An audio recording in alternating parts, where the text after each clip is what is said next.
Good evening everyone, today we're looking at my first ever Victorinox watch. We're looking at the Victorinox Field Force 42 today. Before we actually look at the actual watch though, we're going to have a brief look at the box. So the actual box itself is just covered with a simple cardboard outside cover with a nice firm box inside. So let's take this out and have a little look.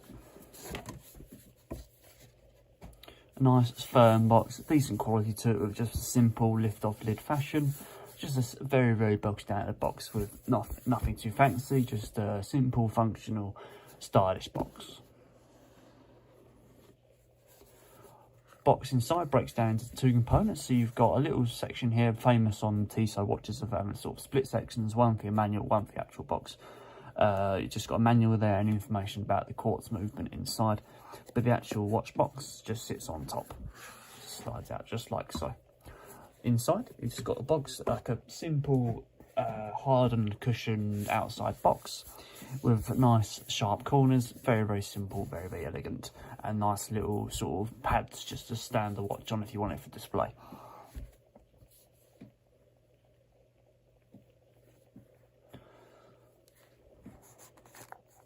Inside the box, it's got a very nice cushion effect to it with a decent quality cushion as well, and a nice back cushion as well. All a very nice Swiss made box.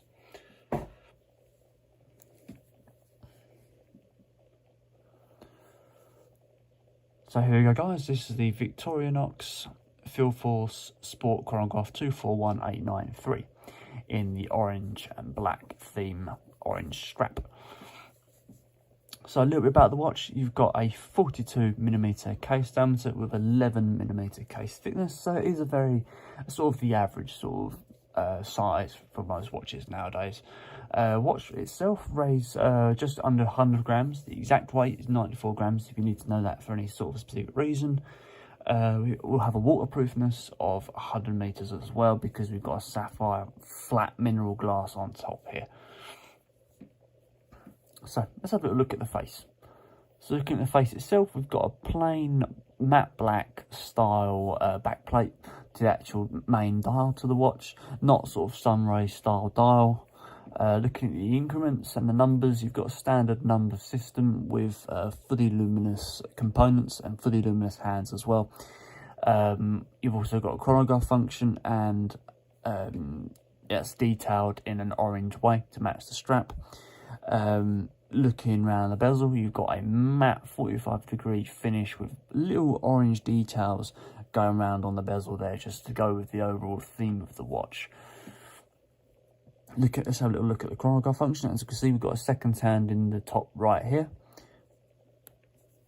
We've got very nice clicking down mechanism to the actual chronograph function, and the actual seconds, like the chronograph hand, lines up really nicely with the increments as well. You should expect that from a Swiss made watch. Looking back at the buttons are very firm, which is really nice, and you'd expect that from the price you pay. The watch itself retails at just under £500, so you would expect the element of quality to it.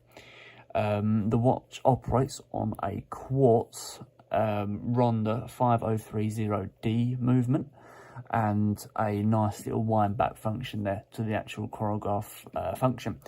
Really nice little touch there. We've also got a little date dial at the 6 digit here, and a nice little Swiss Victorinox logo at the top there. The hands themselves, they are sort of expanding arrowheads rather than straight arrowheads there. Looking inside the face, we've got no sort of inside like writing or anything like that. It's just a plain matte black inside face. Come on to the casing. You've got a lined stainless steel finish coming all the way around here as well. We've got a lined stainless steel finish with a chrome mirror effect finish to the actual buttons. Looking at the crown, you've got like a jet black style crown. Let's have a little look at the movement to that crown.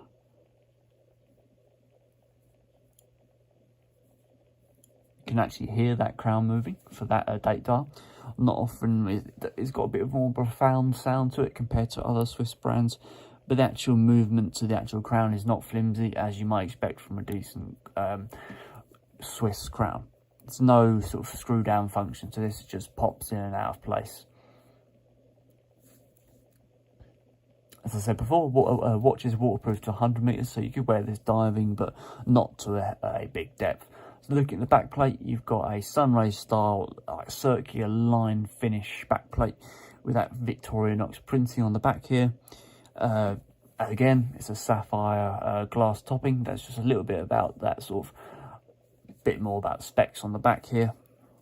Swiss made as well, water resistant to 100 meters.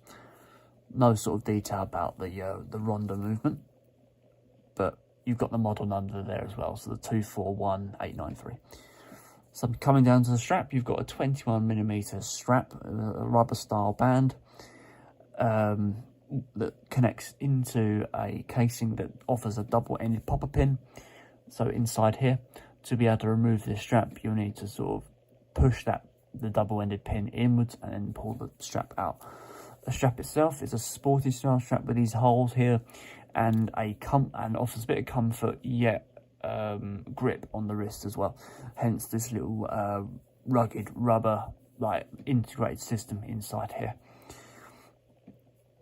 The actual window system is a single window system that's got like a degree of give to it. Hence the sort of 45-degree indentation to these little holes here. Most straps, they punch straight through, but these are slightly to the side. This allows for the clasp's actual hinge to sit better inside that clasp. It doesn't wear and tear too much on the strap, but sometimes wear and tear can be a little bit welcome, because then it gives you that stretch feel to it. And that strap is also branded with the Victorinox branding on there, with two little holders as well for that rubber strap, and a nice matte let's have a look, a nice I think it's line finish clasp with that Victorinox logo printed on there, and a decent hinge to it, nothing too flimsy. So there we go, guys, that is the Victorinox Feel Force Sport Chronogo 42mm.